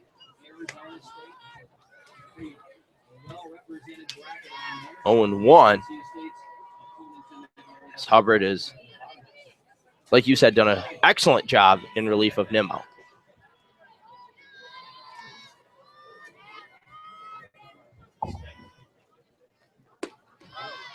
And the 0-1 misses high, 1-1.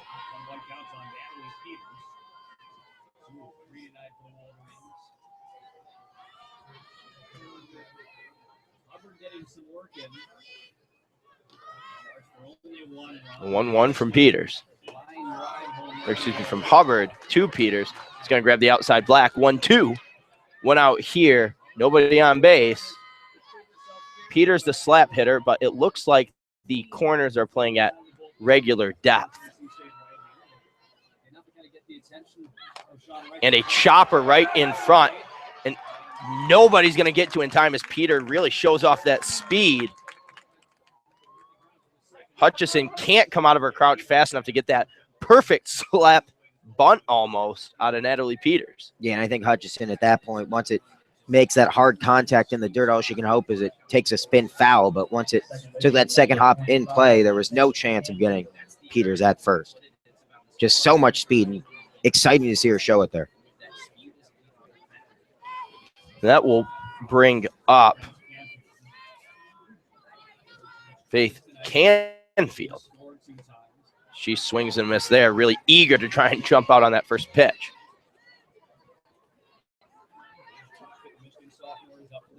Peters on first, 1 out, Michigan up 10-0. Faith Canfield at the plate. She is 1 of 2 today. The 0-1 fouled on the right field line this time. Right towards the line of parked cars.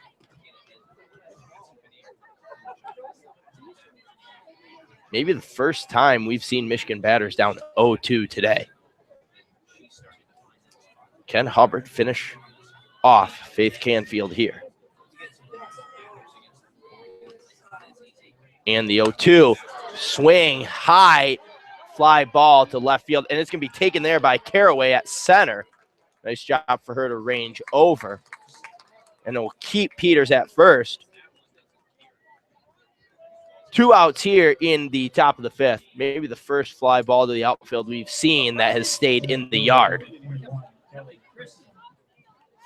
Christner, 2 of 3 today, has 2 home runs, 5 RBIs. Heck of a day for the senior.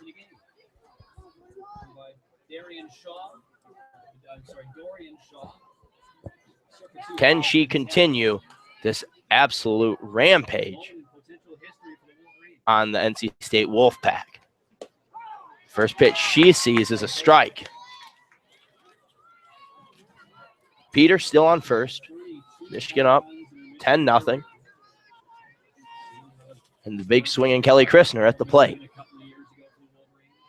The left-handed center fielder for the Wolverines. Swings and chop one back foul. 0-2 now. And I think she knows she might have missed a pitch there to hit.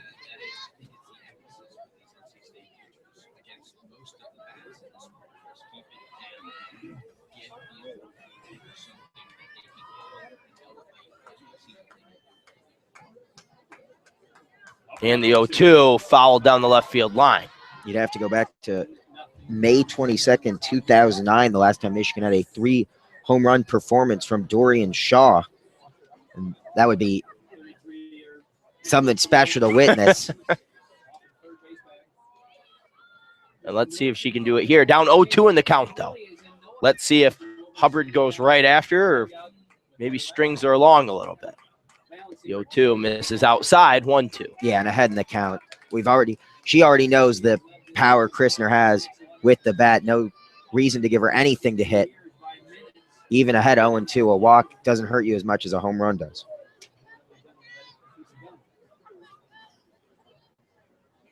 One, 2. 2 outs. Top of the 5th. Misses high, 2-2. Christner working it back in her favor.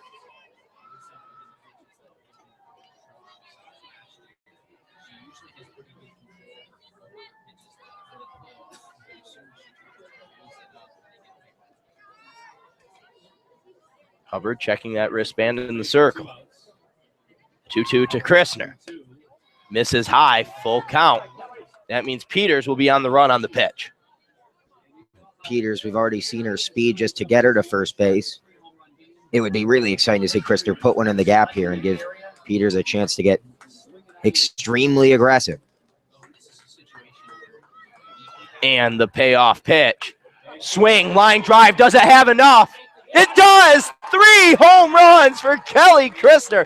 This one of the 2-run variety. Yeah, and it's been 7 years since we saw it happen. Just the second time in program history. What a night for Kelly Christner, one she won't forget anytime soon. And really the exclamation point on what's been a fun night for this Wolverine side. And another line drive home run. Just absolutely stinging the ball out there. Yeah, and it just cleared the wall, but it got out in a hurry. Michigan up 12-0 here in the top of the 5th. 2 outs, and that'll bring up Swearingen. And with how potent this offense has been, it's rare that there's milestones that, haven't been achieved of late. But to see something that hasn't occurred since 2009 happen tonight is certainly something special for the senior.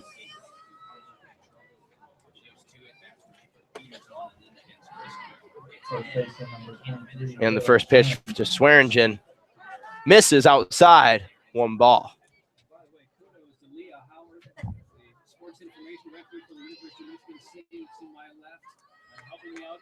Setting up a potential moment in history for Michigan. And the 1-0 misses outside. They appeal down to first, and she clearly didn't go. 2-0.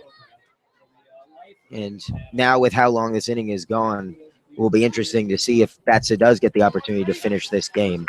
We've seen blisters be a problem in the past. The last thing Michigan wants to do is cause any sort of skin irritation on the throwing hand. The 2-0 misses inside. 3-0.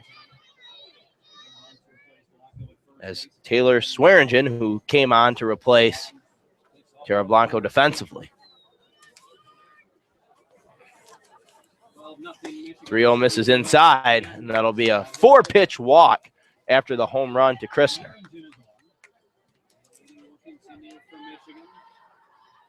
And who is coming to the plate here? It looks like Amanda Vargas will be making her first appearance of the day. Pinch hitting for Aiden Faulk.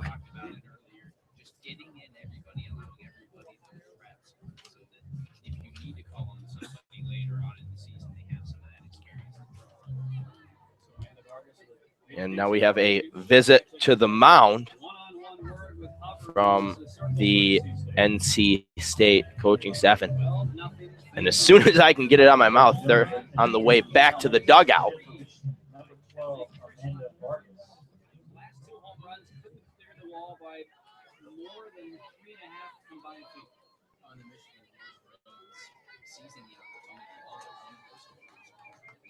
Two outs. Michigan leads 12-0 here in the top of the fifth. This game is essentially 4 outs away from a mercy rule. And the first pitch to Vargas, straight down Main Street, 0-1. And I think any other night, Megan Betsa would probably be the story of this game, just her dominance. But Christner will certainly take that spotlight, and deservedly so, with this 3 home run performance. 0-1 misses inside, evens the count to 1-1. And it's going to be a really fun weekend if the Wolverines can keep this offensive performance rolling into the next 2 days of play. Vargas looking for her first hit of the season. The 1-1 pushes it to 2-1 as it missed inside. And given how well Hubbard's played, I'll be interested to see what the decision is when NC State faces Michigan tomorrow afternoon. Does Hubbard get the start in the circle? Because outside of a couple poor pitches, she's really been the only thing keeping this game even remotely close, because Nimmo just really struggled through those first 2 innings of work. And since Hubbard's came in, she's at times looked in control. The 2-1 missed inside. 3-1. Hate to have back-to-back walks here after the home run. And she does. That'll bring up Lindsay Morano.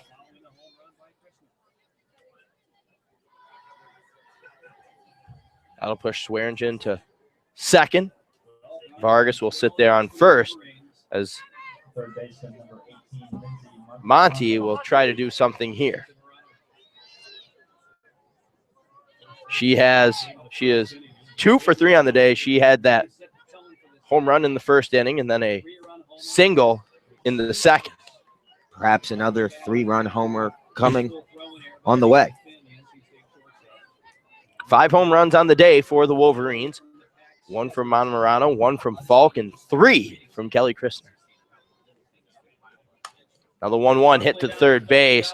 Nimmo is going to get it and flip it to first to end this inning, but not before Kelly Christner can make a little bit of history.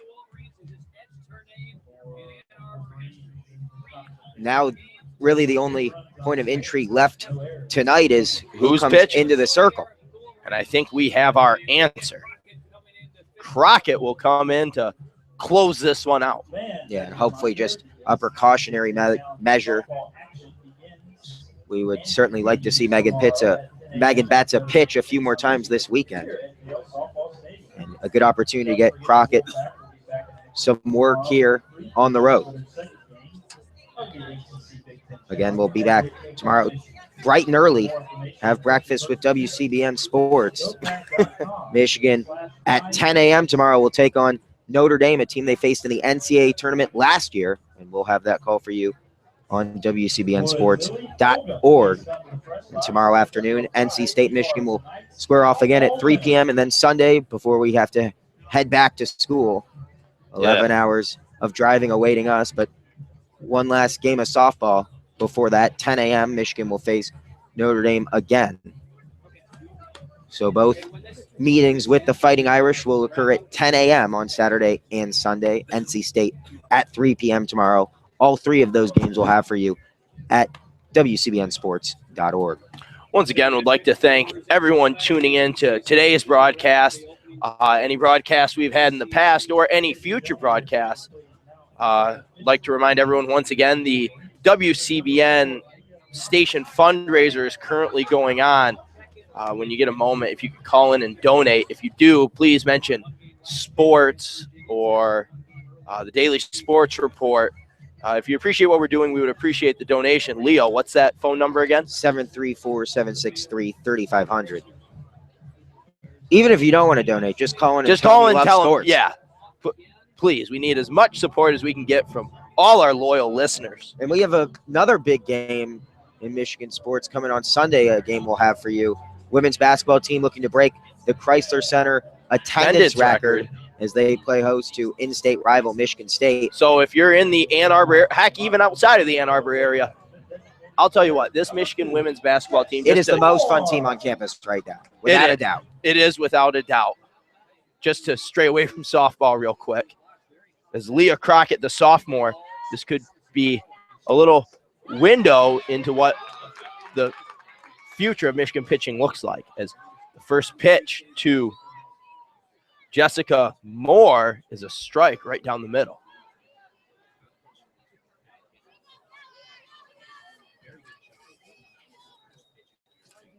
The 0-1 to Moore.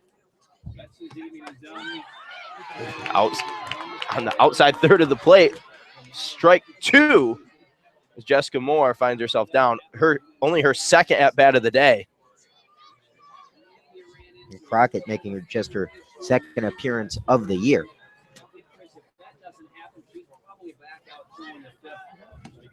And Crockett gets a swing and a miss out of what appeared to be a drop ball. And this Michigan pitching picks up their 10th strikeout of the day. A couple defensive replacements you should be made aware of. Hoganrod is out in left, and Uden has replaced Abby Ramirez at shortstop.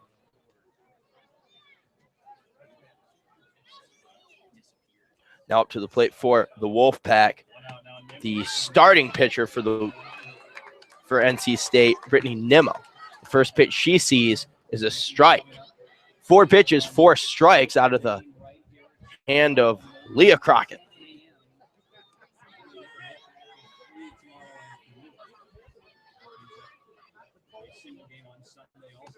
The 0-1 misses high.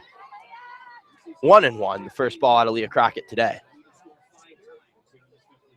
Her and Swearingen maybe exchanging a few light words together as they are laughing out there, playing loose, playing freely.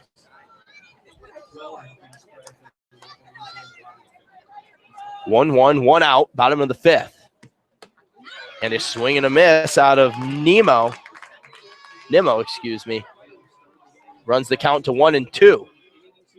Michigan leads 12-0. If they can keep NC State from scoring 5 runs here in the bottom of the 5th, then they will win via the mercy rule. And the 1-2 misses outside. Yeah, it would be just the second run rule victory of the year for the Wolverines, as they beat St. John's in their last game 12-2 in 5 innings of play.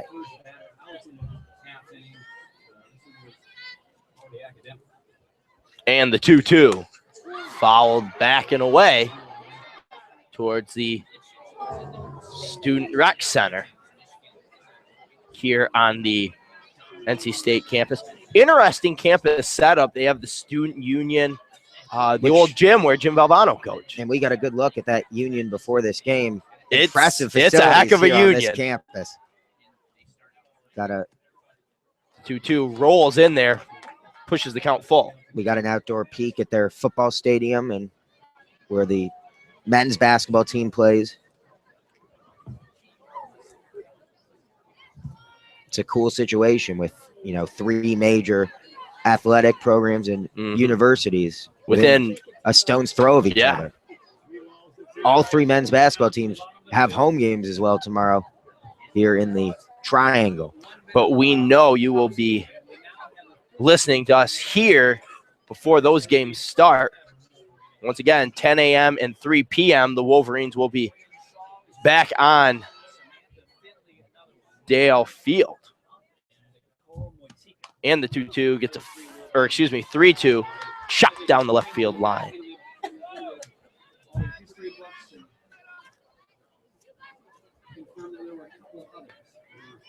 Leah Crockett looking to pick up her second strikeout for herself, 11th for the Michigan pitching staff.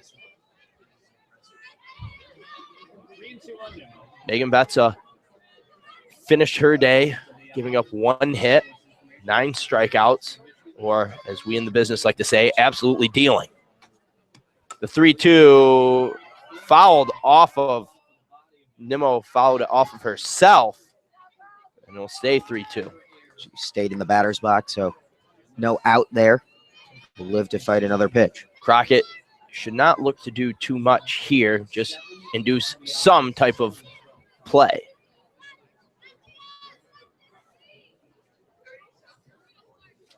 And the third straight payoff pitch for Crockett.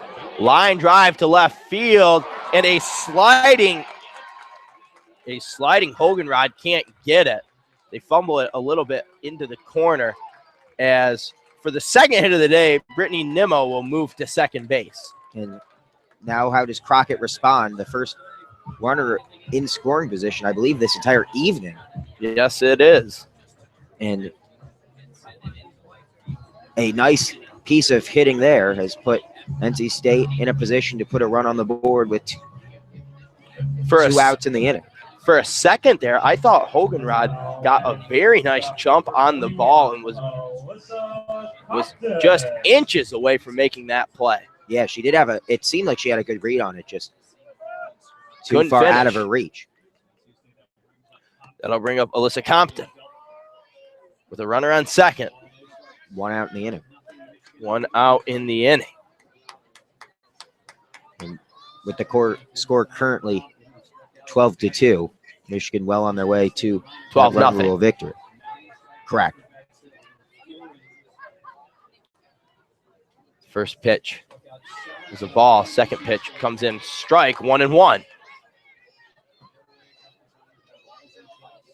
Every time, after every pitch, Crockett goes down, rubs her hand in the dirt.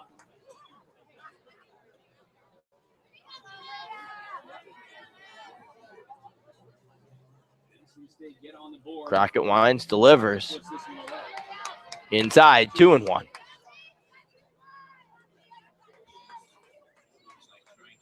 Now Lindsay Morano is going to come into the circle, maybe share some words of encouragement for her pitch throwing teammate.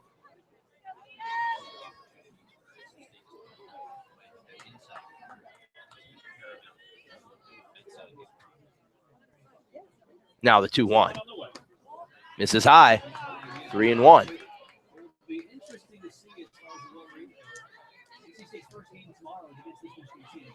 Nimmo on second. Compton at the plate trying to bring her home. To scratch across 1 here in the bottom of the 5th.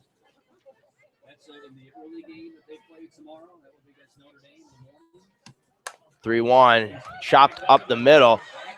Nice backhand there by Canfield, and a flip over to first. Gets the runner in time. Nimmo will move to third, but 2 outs now in the bottom of the 5th as Michigan leads 12-0. And it is a pride thing at this point. Michigan wants to finish. They feel they've earned this shutout performance, and certainly Crockett and Betsa. Because it would have been easy for Canfield to just mail that in there. And it was a great defensive play. Yes. Also, you're seeing that urgency, like you pointed out. Not a throw that needs to be made, but one that they was able to make, and it was a good stretch as well by Swearingen at first.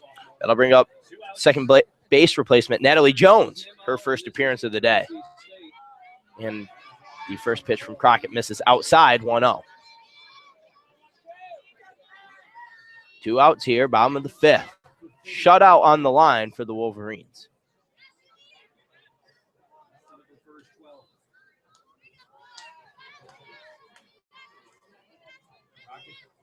The 1-0 now from Leah Crockett.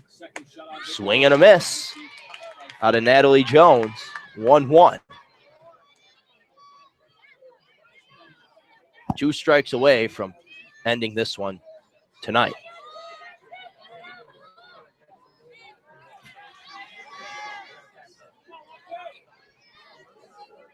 Crockett reaches down, grabs the dirt, wipes it off on her pants. Steps on the rubber, sets, winds, delivers. Swing and a miss on what looked to be a changeup of sorts. Really good pitch there from Crockett. As Jones was way ahead of it. 1-2, 1 strike away from finishing this one. Can Michigan hold on to get the shutout? Nimmo on third. And the 1-2 followed straight back.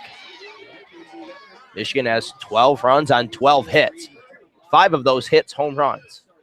3 from the bat of Christner, 1 from Faulk, and 1 from Morano. Megan Betsa, who pitched 4 very strong innings, gave up 1 hit, had 9 strikeouts. Leah Crockett has came on in relief. She's given up 1 hit, has 1 strikeout. And Crockett may be getting a warning for rubbing her hand in the dirt in a certain area of the circle. I'm not exactly sure. I don't think with 1 strike left, it's going to matter much. And the 1-2. Ball game on a swing and a miss from Natalie Jones. That'll do it here from Dale Stadium as Michigan wins this one. Run rule mercy, 12-0. Leo, now maybe the hardest part of the broadcast. I'm going to throw it to you. Who is the player of the day? I think it's got to be Christner.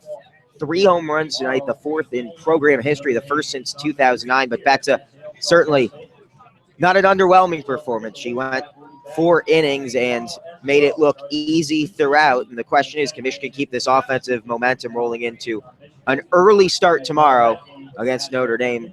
A game we'll have for you on WCBNsports.org. So tune in to WCBNsports.org to hear Michigan Wolverines take on the Notre Dame Fighting Irish, 10 a.m. tomorrow. So for Leo Blave and Dalton Pataki and the rest of the WCBN Sports crew, I will leave you with a good night and a Go Blue.